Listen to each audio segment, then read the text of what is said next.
GDS ಪೋಸ್ಟ್ನ ಯಾರೆಲ್ಲ apply ಮಾಡಿದ್ರೆ result ಯಾಕೆ ಡಿಲೇ ಆಗ್ತಾ ಇದೆ ಅಂತ ಕೇಳ್ತಾ ಇದ್ರೆ, ಅಡ್ಮಿನ್ ಪ್ಯಾನಲ್ ಅಲ್ಲಿ ಟೆಕ್ನಿಕಲ್ ಇಶ್ಯೂಸ್ ಆಗಿರೋದ್ರಿಂದ ನಿಮ್ಮ ಒಂದು ಡೇಟ್ ಅನ್ನ ಕರೆಕ್ಟ್ ಆಗಿ ಅಪ್ಡೇಟ್ ಮಾಡಕ್ ಆಗ್ತಾ ಇದೆಯಲ್ಲ ಅಂತ ಅಫಿಷಿಯಲ್ ನ್ಯೂಸ್ ಇದೆ.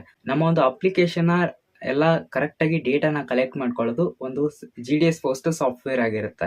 ನಮ್ಮ ಅಪ್ಲಿಕೇಶನ್ ಅಕ್ನಾಲೇಜ್ಮೆಂಟ್ ಕೂಡ ಆಟೋ ಜನರೇಟ್ ಆಗಿ ಬರುತ್ತೆ. ಮೆರಿಟ್ ಲಿಸ್ಟ್ ಅನ್ನ ಪಬ್ಲಿಷ್ ಮಾಡೋ ಆಫೀಸರ್ಸ್ ಏನಿರ್ತಾರೆ ಅವರು ಅದನ್ನ ಕ್ರಾಸ್ ಚೆಕ್ ಮಾಡಬೇಕಾಗುತ್ತೆ. ಎಲ್ಲ ಒಂದು ಡೇಟಾನ ಕರೆಕ್ಟ್ ಆಗಿ ನೋಡ್ದೇನೆ ಅವರ ರಿಸಲ್ಟ್ ನ ಅನೌನ್ಸ್ ಮಾಡೋಕ್ಕಾಗಲ್ಲ. ಅದಕ್ಕೆ ಸ್ವಲ್ಪ ಟೈಮ್ ತಗೊಳುತ್ತೆ. ಈ ಒಂದು ವೀಕ್ ಅಲ್ಲೇ ಬರ್ಬೋದು, ಸ್ವಲ್ಪ ವೇಟ್ ಮಾಡಿ. ಆ ರಿಸಲ್ಟ್ ಬಂದ ತಕ್ಷಣ ನಮ್ಮ ಒಂದು ಅಫಿಷಿಯಲ್ ವೆಬ್ಸೈಟ್ ಅಲ್ಲಿ ಆರ್ಟಿಕಲ್ ಅನ್ನ ಬರೀತೀನಿ, ಜಸ್ಟ್ ನಮ್ಮ ಒಂದು ಟೆಲಿಗ್ರಾಮ್ ಅಲ್ಲಿ ಅಪ್ಲೋಡ್ ಮಾಡ್ತೀನಿ. ನೀವು ಚೆಕ್ ಮಾಡಕ್ ಹೋದಾಗ ಅಲ್ಲಿ ಸರ್ವರ್ ಡೌನ್ ಪ್ರಾಬ್ಲಮ್ ಆಗುತ್ತೆ. ಅಂಡ್ ಇನ್ನು ಯಾರೆಲ್ಲ ಅಪ್ಲಿಕೇಶನ್ ಸೆಲೆಕ್ಟ್ ಆಗಿದೆ ಅವ್ರದ್ದು ನೀವು ಏನ್ ಮೇಲ್ ಐಡಿ ಕೊಟ್ಟಿರ್ತೀರ ಅಪ್ಲಿಕೇಶನ್ ಹಾಕುವಾಗ ಅವ್ರಿಗೆ ಮೇಲ್ ಬರ್ತಾ ಇದೆ. ಸೊ ನಿಮ್ಗೆ ಡಾಕ್ಯುಮೆಂಟ್ ವೆರಿಫಿಕೇಶನ್ಗೆ ಕರೀತಾರೆ ನಿಮ್ಮನ್ನ. ಅದೇ ಈ ಡಾಕ್ಯುಮೆಂಟ್ ವೆರಿಫಿಕೇಶನ್ ಏನೇನೆಲ್ಲ ಇರುತ್ತೆ ಅನ್ನೋದನ್ನ ಆಲ್ರೆಡಿ ವಿಡಿಯೋ ಮಾಡಿದ್ದೀನಿ ನಮ್ಮ ಒಂದು ಯೂಟ್ಯೂಬ್ ಅಲ್ಲಿ, ಅದನ್ನ ನೀವು ನೋಡ್ಕೊಳ್ಳಿ. ಇನ್ನು ಯಾರ್ದೆಲ್ಲ ರಿಜೆಕ್ಟ್ ಆಗಿದೆ ಅವ್ರಿಗೂ ಕೂಡ ಮೇಲ್ ಬರ್ತಾ ಇದೆ. ರಿಜೆಕ್ಟ್ ಯಾಕೆ ಆಗುತ್ತೆ ಅಂದ್ರೆ ನಿಮ್ಮ ಒಂದು ಮಾರ್ಕ್ಸ್ ಕಾರ್ಡ್ ಅಲ್ಲಿ ಡೀಟೇಲ್ಸ್ ಕರೆಕ್ಟ್ ಆಗಿರಬೇಕು.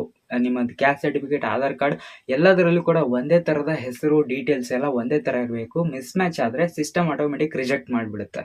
ಇಫ್ ಇನ್ ಕೇಸ್ ಸಮ್ಟೈಮ್ಸ್ ನಿಮ್ದು ಎಲ್ಲ ಡೀಟೇಲ್ಸ್ ಕರೆಕ್ಟ್ ಇದ್ರೂ ಕೂಡ ಸಿಸ್ಟಮ್ ಅದನ್ನ ಕರೆಕ್ಟ್ ಆಗಿ ಚೆಕ್ ಮಾಡಿದ್ರೆ ನಿಮ್ಮ ಒಂದು ಅಪ್ಲಿಕೇಶನ್ ರಿಜೆಕ್ಟ್ ಆಗುವಂತ ಚಾನ್ಸಸ್ ಇರುತ್ತೆ.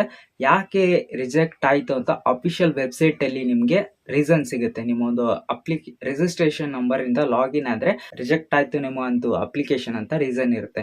ಎಲ್ಲ ಕರೆಕ್ಟ್ ಇದ್ರೂ ಕೂಡ ನಿಮ್ಮ ಒಂದು ಅಪ್ಲಿಕೇಶನ್ ರಿಜೆಕ್ಟ್ ಆಗಿದ್ರೆ ನೀವು ಕಂಪ್ಲೇಂಟ್ ರೈಸ್ ಮಾಡ್ಬೋದು. ಸೊ ಕಂಪ್ಲೇಂಟ್ ಅಂತ ಒಂದು ಆಪ್ಷನ್ ಇದೆ ಅಲ್ವಾ, ಅಲ್ಲಿ ಕ್ಲಿಕ್ ಮಾಡಿ ಇಲ್ಲಿ ಏನೇನೆಲ್ಲ ಡೀಟೇಲ್ಸ್ ಇರುತ್ತೆ ಅದನ್ನೆಲ್ಲ ಕರೆಕ್ಟ್ ಫಿಲ್ ಮಾಡಿ. ಸ್ಕ್ರೀನ್ ಮೇಲೆ ಕಾಣಿಸ್ತಾ ಇರುವಂತ ಈ ಒಂದು ಮೆಸೇಜ್ ಅಲ್ಲಿ ಒಂದು ಕರ್ನಾಟಕ ಸರ್ಕಲ್ ಸೆಲೆಕ್ಟ್ ಮಾಡ್ಕೊಂಡು ನಿಮ್ಮ ರಿಜಿಸ್ಟ್ರೇಷನ್ ನಂಬರ್ ಮತ್ತೆ application ID, name, mobile number ಮತ್ತೆ ಇಮೇಲ್ ID ನ ಹಾಕಿ ನೀವು ಸಬ್ಮಿಟ್ ಮಾಡಬೇಕಾಗುತ್ತೆ. ಅಂಡ್ ಅದಕ್ಕಿಂತ ಮುಂಚೆ ನೀವು ಡಾಕ್ಯುಮೆಂಟ್ PDFs ಅನ್ನ ಸಬ್ಮಿಟ್ ಮಾಡಬೇಕು. ಆಧಾರ್ ಕಾರ್ಡ್, ನಿಮ್ಮ SLC marks card, caste certificate ಮತ್ತೆ ನಿಮ್ಗೆ ರಿಜೆಕ್ಟ್ ಆಗಿರುವಂತ ಮೇಲ್ ಏನ್ ಬಂದಿರುತ್ತೆ ಅದನ್ನೆಲ್ಲ ಕೂಡ ಒಂದೇ PDF ಅನ್ನ ಮಾಡಿ ನೀವು ಅಲ್ಲಿ ಸಬ್ಮಿಟ್ ಮಾಡಬೇಕಾಗುತ್ತೆ ಕಂಪ್ಲೇಂಟ್ ಮಾಡುವಾಗ. ಇದಿಷ್ಟು ಮಾಡಿದ್ರೆ ನಿಮ್ಮ ಅಪ್ಲಿಕೇಶನ್ ಏನಾದರೂ ಅದು ಕರೆಕ್ಟ್ ಆಗಿ ವೆರಿಫಿಕೇಶನ್ ಆಗಿರ್ಲಿಲ್ಲ ಅಂದ್ರೆ ಮತ್ತೆ ರೀಚೆಕ್ ಮಾಡಿ ನಿಮ್ಗೆ ಮೇಲ್ ID ಗೆ ಅಪ್ಡೇಟ್ ಮಾಡ್ತಾರೆ. ವಿಡಿಯೋ ಇಷ್ಟ ಆಗಿದೆ ಅಂತ ಅನ್ಕೋತೀನಿ. ಅಫಿಷಿಯಲ್ ಸೋರ್ಸ್ ಇಂದ ಏನಾದರೂ ಅಪ್ಡೇಟ್ ಬಂದ್ರೆ ಮತ್ತೆ ವಿಡಿಯೋ ಮಾಡ್ತೀನಿ. ಸಿಗೋಣ ನೆಕ್ಸ್ಟ್ ವಿಡಿಯೋದಲ್ಲಿ.